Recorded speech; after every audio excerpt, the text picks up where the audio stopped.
কিন্তু আর আমার বুকের উপর গুলি চালাবার চেষ্টা করো না, ভালো হবে না।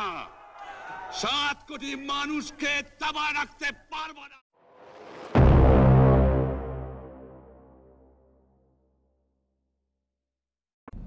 স্বাধীনতা লাভের পর মুক্তিযোদ্ধাদের অবদানের স্বীকৃতিস্বরূপ সরকারি চাকরিতে 30% মুক্তিযোদ্ধা কোটার প্রচলন করা হয়।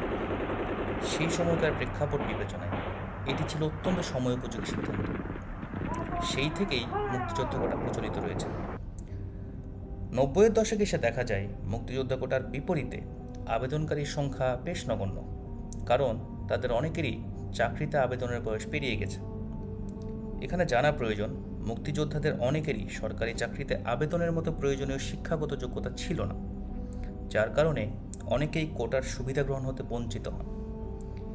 এই বিবেচনায় 1997 সালে তৎকালীন আওয়ামী লীগ সরকার মুক্তিযোদ্ধাদের সন্তানদেরকে কোটায় অন্তর্ভুক্ত করে। কিন্তু 2013 সালে আওয়ামী লীগ সরকার কোটা পদ্ধতির একটি বিতর্কিত সংশোধনী আনে। এই সংশোধনীতে মুক্তিযোদ্ধাদের নাতি নাতনিকেও কোটা সুবিধায় অন্তর্ভুক্ত করা হয়। সিদ্ধান্তটি বেশ সমালোচিত হয়, কিন্তু এর বিরুদ্ধে কোনো আন্দোলন হয়নি। স্বাভাবিকভাবে প্রশ্ন জাগে, তাহলে এত বছর পরে সেই কোটা নিয়ে এত তুলকালাম কেন? তাও এতটাই লঙ্কাকাণ্ড যে সরকারের পতন হলো? যদি আপনি এখনো মনে করে থাকেন যে কোটা সংস্কারই আওয়ামী লীগ সরকারের পতনের একমাত্র কারণ, তাহলে আর কিছুক্ষণ সঙ্গে থাকুন, আপনার ভুল ভেঙে যাবে।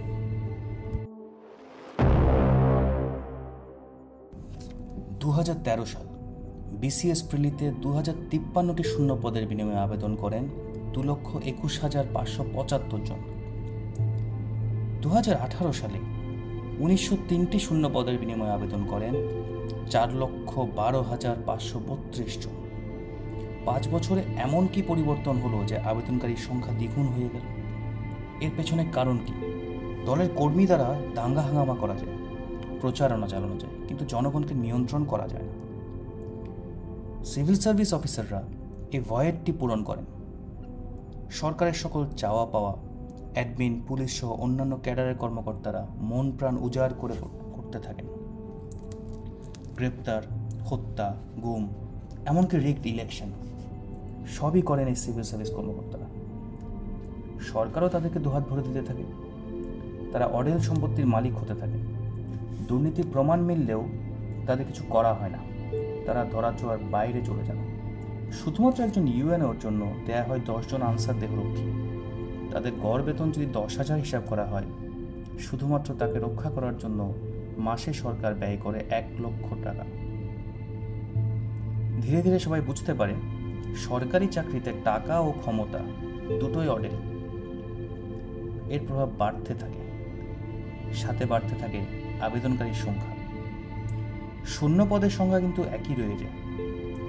তখনই প্রথম কোটা একটা বড় সমস্যা হয়ে দাঁড়ায়। মোট 56% কোটায় পরিপূর্ণ ছিল। বাকি এত আবেদনকারীকে মাত্র 44% পদের জন্য লড়তে গিয়ে হিমশিম খেতে হয়। ফলশ্রুতিতে গড়ে ওঠে আন্দোলন। 2018 সালে ক্ষণিক আন্দোলনের পরেই সরকার একটা চটপট সিদ্ধান্ত নিয়ে নেয়, কোটা সংস্কার, কোটা চায় না, তাহলে কোটা পদ্ধতিরই দরকার নাই। কিন্তু বাদ সাথে 6 জন নছরবান্দা। এই কোটাধারীরা হাইকোর্টে সিদ্ধান্তের বিপরীতে রিট পিটিশন করে। 2012 সাল থেকে বিরোধী দলের অসংখ্য নেতাকর্মীকে কারাগারে প্রেরণ করা হয়। প্রচুর সংখ্যক নেতাকর্মীকে গুম হয়ে যায়, অনেকেই বন্দী হন আয়নাঘরে। এই সকল কাজে গুরুত্বপূর্ণ ভূমিকা পালন করে সিভিল সার্ভিস কর্মকর্তারা।